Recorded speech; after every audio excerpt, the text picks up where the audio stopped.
Okay. Yes, Ed, thank you for pulling this course together, and thank you for also asking me to say a few words as well on one aspect of this multifaceted crisis that humanity faces. Um, I manage a geopolitical journal in Canada since 2012 called the Canadian Patriot Review. I myself am not an engineer or a water specialist, just to get a disclosure. But as a citizen of the world and as somebody who cares very deeply about the future and where we're going, um, I have been very attracted to this question of solving the water crisis.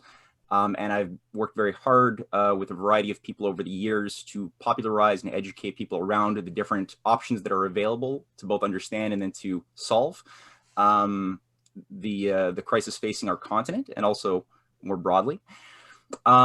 Currently, what we see here on the slide is a picture of the dryness of the United States, the continent, Mexico, and some of Canada.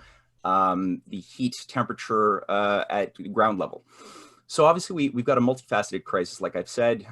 We have droughts. They say that currently about 40% of California is in a bad drought, 70% is in a regular form of drought. We have desertification, which has been increasing incrementally across the especially Southwest United States, where current estimates from the United Nations warn that 40% of the U.S. Surface area is at risk, or the Southwest is at risk of desertification. 30% is arid or extremely arid. And we have other issues too. We have all seen images throughout the summertime of fires throughout California and beyond, all the way up to Vancouver. Throughout the summertime, you couldn't go outside for more than an hour. Everything was yellow because the saturation of just the effects of the fires were that bad throughout the summertime. This has been devastating on the food production. I mean, we already have seen a complete collapse for a variety of reasons of farming income from 2012, where it was $123 billion of farm income, has fallen down to $67 billion in 2019, which was even before COVID. Farm bankruptcies across the United States have spiked to a 12-year high, like I said, and this is in spite of subsidies being offered to keep things alive. And food is being dumped because of the supply chains over the last 8-9 months in COVID. Restaurants shutting down have caused a mass disruption. So farmers, in spite of the fact that there's mass starvation in the world, thousands of people die every day of food scarcity and food and starvation. In spite of that fact, they're dumping thousands of tons of vegetables, dumping milk and other products because of the supply chain breakdown. So there's big problems on a variety of levels. So I want to go through one aspect of it. The question here, and also the UN has just warned that we're facing the worst food crisis in over 50 years, and that's a conservative estimate. So what are the solutions? Obviously, there's underwater aquifers. What I have here is a picture of the Ogallala Aquifer, in which supplies this basin for the Great Plains. It's a huge zone of agricultural productivity, but as you see from the bottom image, there's been a 9 feet decline just in the last several years, between 2011 and 2015. Overall, in the last 17 years, this is only till 2017, it's declined 19 feet. So there's a huge depletion of aquifers. This is just the biggest one. So that's an option which is drying down. We have other options like obviously there's flood controls and there's different reservoirs that are available, but a lot of the reservoirs are also mismanaged. They've been neglected for a long time. What we're looking at there is an example of Folsom Lake is one major reservoir in the Southwest, which on the right hand is a picture of it in 2015. It's since replenished a little bit, but these are massive problems. We also have the Shasta Lake Reservoir at 42% of its capacity.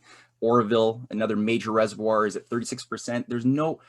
There's not really a lot of creative solutions. So when people introduce, when you hear a lot of the types of solutions that are acceptable in polite society, what you tend to have are piecemeal forms of like, let's maybe divert a little bit from this one zone into this other zone. That's still very zero sum because you're still taking from somewhere, which is, there's not a lot of abundance, period. in the west coast of the United States. So by taking from somewhere to bring it somewhere where it's even more needed, you're just creating more tension, more scarcity, and these piecemeal things are very limited. You can only take this so far, and we've been doing that now for 40, 50 years. The other option, which is a little bit more cynical even, is also zero sum, and this is of the view, well, where even the former governor of California, Jerry Brown, has said, and many are saying, that the problem was we shouldn't have populated the west coast of the continent to begin with. That was the mistake, and that it's actually nature telling us now that we have to get rid of our hubris, get rid of the idea that we could build the Imperial Valley of California, which became very quickly after the New Deal. It became one of the primary vegetable growing regions of the world. That was all artificial. That was built based on man deluding himself into thinking we could affect nature, but in reality, we have to adapt to deserts and depopulate. That's another solution being presented. Sure, yeah, you could adapt to deserts, or I think you could take a non-zero sum, much healthier mentality, and this has been brought up several times in the course of today's discussion so far. Looking over on the other side of the world, where we have the Belt and Road Initiative, we have the multipolar alliance involving 135 nations. Russia and China are leading this alternative model of finance, of economic behavior, of value, where things are not zero sum, but rather win-win. And the systems being addressed and the investment practices are not speculative, as they are so dominant in the West under Wall Street and other things that have been contaminating our way of doing economics for a very long time. If you do investment in China, you're going to be investing in real measurable productivity, things that bear fruit and also benefit the people as well as investors. So what we have here is I just took a quick picture of the Move South Water North project, which is moving ahead very fast. There's 3 routes to this, and China, along with all of the rail, the high speed, and other things that they're building, there's a big problem where China has a lack, just like in North America, there's a lack of water availability in the north, but the north is also where you have the greatest population densities and the greatest industry, but the water is 8% of what's available in China. So there's a lot of water in the south where there isn't very much population, but there's a lot of flooding. There's been, over the last century, millions and millions of people who have died of floods in the southern parts of China, off the Yangtze, Three Gorges Dam zones. And the other problem of famine has always struck the north. So this has been really dealt with starting in 2001 with a 3-phase project. 2 of those 3 routes are already built now, of the eastern upgrade, the eastern route, the central route, and the western route. So the eastern and central are already done. It's a $62 billion project. It's moving 44.8 billion cubic meters of water overall from the south. Through tunnels, canals, 1,000 kilometers of each route, east and central, feeding into Tianjin and Beijing, has already, like I said, been built. One was finished in 2013, the other in 2017. And then the western route should only be finished. It's still in the planning phases, which will go through the Tibetan plateaus. And that will only be finished, they say, at around 2050 or so. But this is big, and they're not looking at it piecemeal. This is a holistic approach to water, which is very different from the sorts of things that we're being fed in the West. So now, this is really a revival. What China is doing is not something foreign to the West. It's not something that we should see as alien in any way, because when we look at the way that we built up under Franklin Roosevelt, under the New Deal, under John F. Kennedy, and even under Eisenhower before that, when we were building these big, large-scale projects a long time ago that we stopped doing about 45, 50 years ago, there was a different paradigm, which we now see being revived with China and with Russia and other nations collaborating in that multipolar alliance. We're just a couple of days away from the anniversary of John F. Kennedy's assassination, which I think was a major breaking point that moved society into a very artificial, unnatural mode of behavior that's at the heart of a lot of our problems, if you really get down to it. So I thought that it would be very appropriate to just cite a couple of speeches from John F. Kennedy himself in 1962, when he was touring the west coast of the United States and inaugurating a lot of dams that were being built, and really advocating this very continental approach to water management and thinking very long-term about the next several generations, because this was not what we're facing now in North America as a water crisis is not something we should have been surprised by. This was already being discussed in John F. Kennedy's time and before that. So JFK, just one speech that he gave at the dedication of the Oahe Dam in South Dakota, he said, the question which confronts us is the whole question of our resource development in the Western United States in the 1960s. Surely a continent so rich in minerals, so blessed with water, and a society so replete with engineers and scientists can make and must make the best possible use for the bounty which nature and God have given us. 5 days later, he speaks at Pueblo, Colorado, at the dedication of a trans-mountain tunnel system connecting the Atlantic and Pacific watersheds for the first time, where he says, and these speeches are just beautiful, but this is a segment where he says, this is an investment in the future of this country, an investment that will repay large dividends. It is an investment in the growth of the West, in the new cities and industries which this project helps make possible. And I hope that in the 1960s, we will commit ourselves to this same kind of mutual effort and not regard those projects which aid our cities as inimical to Colorado, or those projects which help our farmers as taking it away from our cities.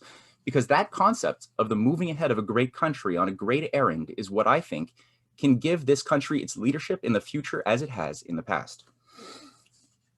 So this is a very different sort of thing than what we've seen coming out of presidents after John F. Kennedy. But this is obviously a vision which we didn't, the baton wasn't taken up, so to speak, of this spirit and this mode of committing policy to practice after John F. Kennedy fell. This is a slightly low-res version of a map that was produced and made available in a short 15-minute motion picture by the Parsons Company in 1964. This idea had been already circulated for several years before that, called the North American Water and Power Alliance. One of the big things, just like China, we have in the north, in the first picture, there was a lot of blue in Canada, a lot of yellow and red in lifeless zones in the Western United States. Obviously, what we have is a discrepancy where there's a lot of water in the north. There's about 2,200 million acre feet per year of rainfall and about 1,300 million acre feet per year of runoff into the Atlantic, into the Pacific Ocean and into the Arctic Ocean. And this is water that is just not at all even utilized by biotic activity. There's not a lot of biosphere in the tundra region anyway, especially in Alaska, Yukon, and North BC. So there's a lot of wasted water runoff. This is a project that was circulated. John F. Kennedy was working before he died with a lot of the key people who were promoting this. It became legislation in the 1960s too that had the support of Robert F. Kennedy, as well as many others from both sides of the political aisle, to basically take about 10 to 20% of that excess water runoff to capture it from Alaska before it goes back into the oceans, into the salt water, and capture that fresh water in the form of dams. We had, in the planning stages, we had 95 dams, pumping stations, because it would have to be pumped at various points, about 9 strategic points, very high above sea level. And then using the natural flow of gravity, it would be brought down into the continent into 2 circuits that would, one, replenish the Great Lakes, basically what you see there going through Canada, and along the way create a massive amount of water for irrigation, 19 million acre feet per year of water for irrigation for the Canadian provinces. Flood controls, right now we have a lot of floods in Alberta that would be managed going from Peace River. And also the Great Lakes are completely polluted. They're also lowering. This would be replenishing them, cleaning them out, and providing potentially barge canals as well that would open up and would complement rail development and other things, since the Canadian zone is completely underdeveloped. I mean, the only population zones are really strung up in several cities along the U.S. border. There's a lot of potential, but not a lot of development. The other branch would go down as we see. I've actually circulated, I've got an image which is a little bit more up to date and I think beautiful, that was produced by the LaRouche organization some years ago. And I've been circulating this on the Canadian Patriot website for many years, of an up-to-date version, just showcasing the major projects. And like I said, it involves collection agencies in the north, and then using pumps, a lot of tunneling. When you start getting down into the United States, you need tunneling because the water will evaporate. So a lot of this would be underground, just like in China. Big circuits, and these are huge tunnels. As you get into the distribution zones, this is one example. a lot of the point that the Parsons Company makes in this project is that the canals, a lot of them have already been built by virtue of the topography of the continent, and the Rocky Mountain Trench being a major one would provide a 500 mile long massive reservoir of the water that would contain approximately 650 million acre feet. It would just build up over the course of several years, and every year that would then, within 5 or 6 years when it's full, you could then distribute about 100 million acre feet per year into the south, and produce a lot of power along the way. There'd be something like the pumping stations themselves take a lot of power, but the whole thing would produce about 180 gigawatts of power. About 90 gigawatts would be required for pumping stations, so that would supply its own needs, and then the excess would be used for other industrial growth activity and everything else. This is all based on the presumption that the West is able to get its head out of its butt and actually stop this unipolar consumer society fiction that's causing us to go into a collapse, and instead work with the multipolar alliance of China and the other nations who want industrial growth, who want big projects, and don't want to think in zero-sum games. So this is all presuming that we can actually refocus our ideas on our real self-interest. So this is one aspect of it. I'll just show 2 more pictures from the old 1964 feature that people can watch on YouTube.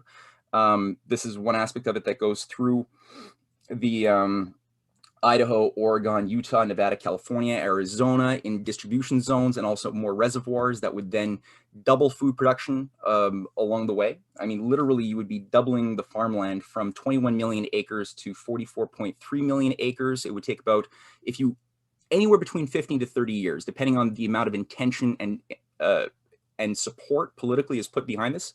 That's about the estimated time that modern engineers have estimated that this would require to be built. You'd have about 4,500 miles of canals. You'd have 95, like I said, dams. But as I said, China is creating a precedent for this that I think is forcing people to reevaluate these sorts of things that we were told couldn't happen. This would go all the way down into North Mexico along the way, and you could be able to even, as part of the circuit, replenish the Ogallala aquifer and other aquifers along the way that have dried down.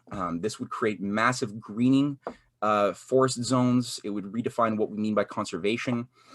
And just one last image, because I am Canadian, just to focus a little bit quickly on the cleaning up of the Great Lakes. This would also involve different, according to the original designs that have been updated, and I think there's certain questions that still have to be answered in details, but you'd be able to also open up the door to canals to Hudson Bay, James Bay, as we see there on the left and on the right, to the Great Lakes, to Manitoba Lake and Lake Michigan. That have all sorts of nonlinear benefits as well. There's huge, as I said, minerals, resources, and other things, which, Donald Trump, we don't know what the situation is going to be come January, but there's a huge fight in the United States. And we know that Donald Trump has not only called for the revival of U.S. manufacturing. Originally, under the U.S.-China trade agreements, there was supposed to be China, and China is a primary purchaser of the U.S. manufacturing products, but also President Trump has endorsed the Canada to Alaska rail connection, which both falls into alignment very, very synergistically with the Bering Strait development, the Polar Silk Road, which is, again, moving in through the Arctic as we speak, that could bring North America into harmony with Russia, with Asia, and other nations wanting to build rail and really develop their continents. So I would just say, ending with one last statement by JFK before I stop.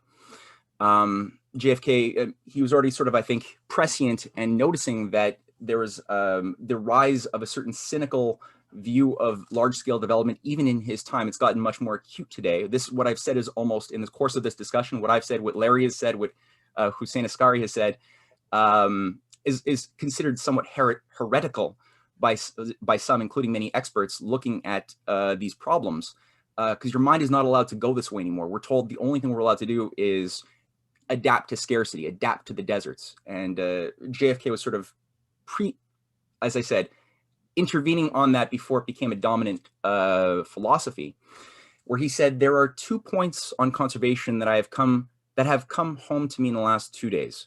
This is at the end of his West Coast tour in 1962.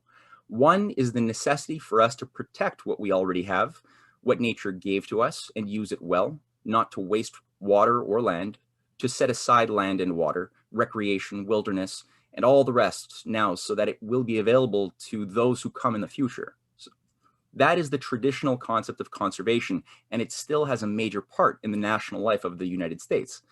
But the other part of conservation is the newer part, and that is to use science and technology to achieve significant breakthroughs, as we are doing today, and in that way to conserve the resources which 10 or 20 or 30 years ago may have been wholly unknown. Okay, Matt. Well, very inspiring. Did anyone estimate the numbers of dollars necessary to use to build the thing? Yeah, this is a in 1964 dollars, it was about 100 billion. Today, we're probably looking at a couple of, maybe $1 trillion or so investment with inflation. However, what I always tell people is who get scared by that number is, well, look at how much we spent bombing people in the Middle East and Iraq and in Afghanistan. What is it, 8-9 trillion? Was that more payback for you? Are you happier with that? It's exactly what I wanted to compare, the numbers.